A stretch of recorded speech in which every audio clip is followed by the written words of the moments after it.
Hey guys, welcome back to Optimistic Business episode 4.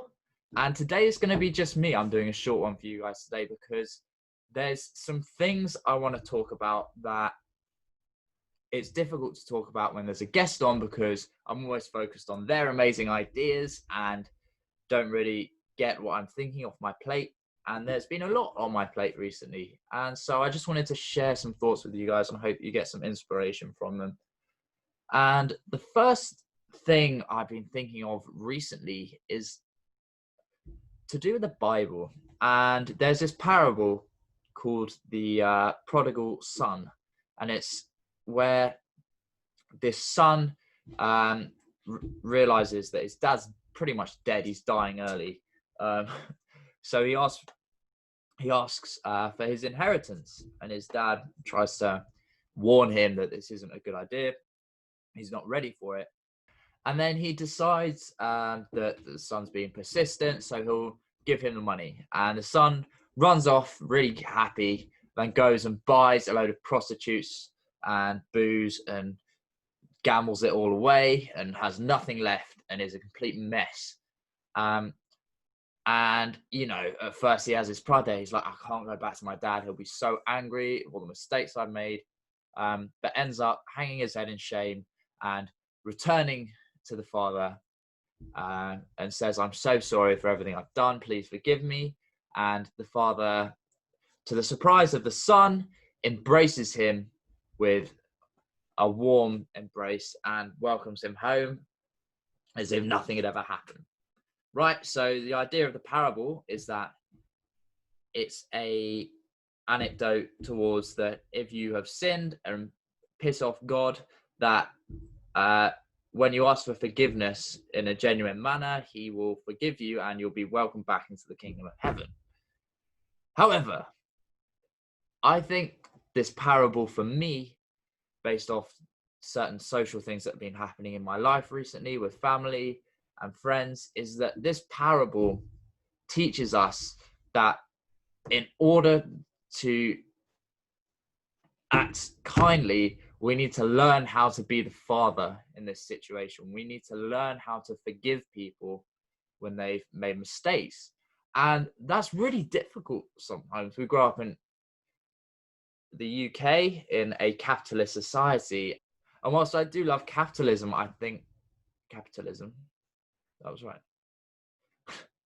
And whilst I do love capitalism, I think that our society often promotes this idea of once you've hit the top, you're better than everyone else.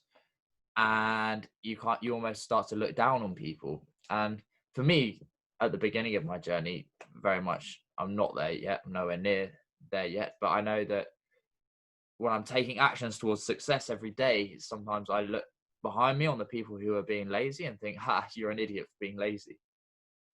When actually they're really happy and it doesn't matter.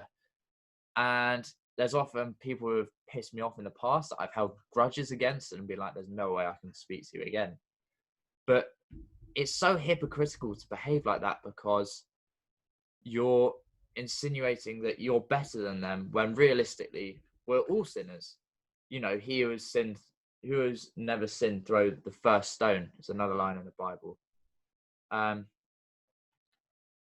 Yeah. Whilst, you might not agree with this idea of sin, etc. It's, we all make mistakes. We all fuck up sometimes. So stop judging other people for fucking up if they're genuinely sorry. And that's, if we all start behaving like that instead of cancel culture and everything that's happening with cancel culture, with people suddenly becoming irrelevant because they've done one thing wrong, then I think our society will go a long way in terms of progress because people will take mistakes more will be so more free to risk and make mistakes without the fear of judgment. And so I think it's so important for us to be self-aware on that and just understand that other people have not necessarily overcome the same obstacles as us and they have their own shit going on. So please just understand that it's okay to make mistakes and start forgiving, because that's something I've had to learn recently. And I just really wanted to promote that idea to everyone. And then the second thing I really wanted to talk about is this idea of something I learned way back from my first ever A-level. My phone's out of charge, and there's no charger there. Okay. And the second idea I really wanted to talk about was something I learned very firstly in school from my A-level economics teacher, because I didn't do business GCSE despite loving business. My guy, Mr. Cowie, he talks about this idea of opportunity cost and the fact that everything has a cost in terms of you could be doing something else. And typically they say this financially, that opportunity cost is the cost of every economic decision in terms of the next best opportunity forgone. So for example, if I have a fiver, I could buy, what can I buy with a fiver these days? Bloody hell. Back in my day, you could get 17 million packs of crisps for a fiver. Yeah, you could get 5 packets of crisps for a fiver. They're expensive crisps. Or you could get 5 chocolate bars. So opportunity cost is this idea that you can measure the cost of 5 chocolate bars in terms of 5 packs of crisps because they're the same financial cost. And something I've been thinking about recently along the same line as this is the idea that we're always measuring opportunity cost when it comes to time.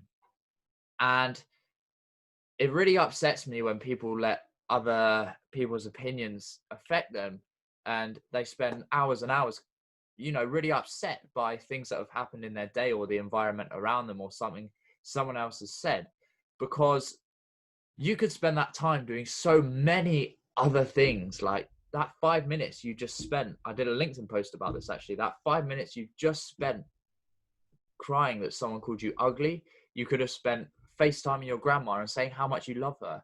Or you could, you could watch some Netflix and laugh at a show, or you could write a paragraph to LinkedIn or Twitter or something productive with that time.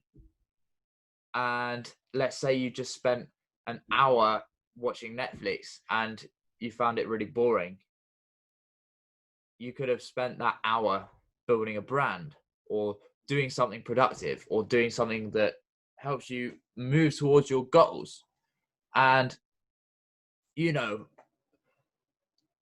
the key with this is not the idea that you should be doing something productive all the time. And I think that's almost what I was leading to just then. So let's not say that, because sometimes I like to watch Netflix at night or whenever.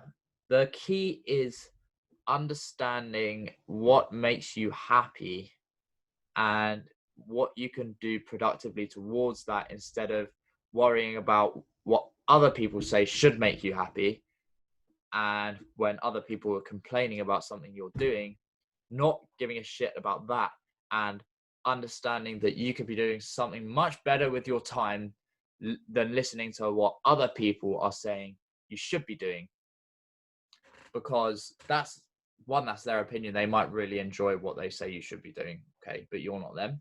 And 2, it probably stems from their insecurity of something they think they should be doing because that's what society is telling them.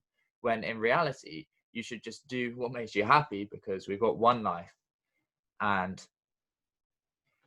everything that's happened with this virus has been someone complaining about the way someone's tried to solve a problem. Well, why didn't you try and solve the problem? Or it's someone on the news complaining about something bad that's happened to them. Well, from my perspective, COVID-19 is nowhere near going to be the hardest thing that I have to go through in my life. It's not. I've got at least 80 more years. I hope I'm 20. And there's so much more shit that's going to happen. If I'm crying and losing sleep at night about this, then how are we going to deal with the next thing? Let's solve problems together. Let's work as a community to focus on the positive things we can do. And I'm not saying bury your head in the sand and pretend that nothing bad is happening. We should be aware of all the shit that is happening, because it is shit. And we can all admit that it is shit that there's a pandemic on right now.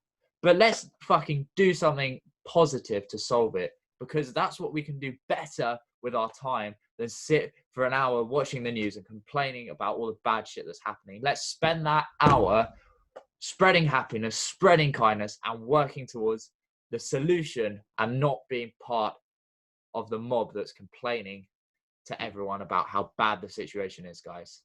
Let's work to build kindness and build solutions. That's it from me. Hope you've enjoyed episode 4 of Optimistic Business. We'll see you in the next one.